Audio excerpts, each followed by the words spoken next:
المخالفة لفائدة فريق الوداد الرياضي البيضاوي، وهنا تسديدة والكرة مرت ما بعد العارضة الأفقية من طرف حارس مرمى الجيش الملكي الرباطي حمزة الحمياني. تسديدة لاعب أيوب بوشتا نفذ المخالفة، وهذه الفالطة اتجهت ما بعد العارضة الأفقية في مباراة سوف تكون كبيرة وكبيرة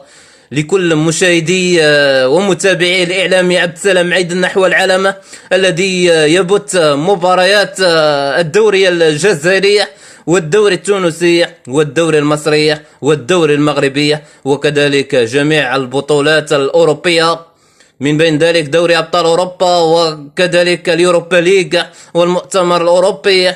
وبالإضافة إلى ذلك دوري رابطة أبطال إفريقيا والكونفدرالية الإفريقية. أكيد بأن نهائي دوري أبطال إفريقيا 2025 يجمع بيراميدز المصري وأيضا ماميلودي سان داونز الجنوب إفريقية، ناهيك على ذلك نهائي كأس الكونفدرالية الإفريقية 2025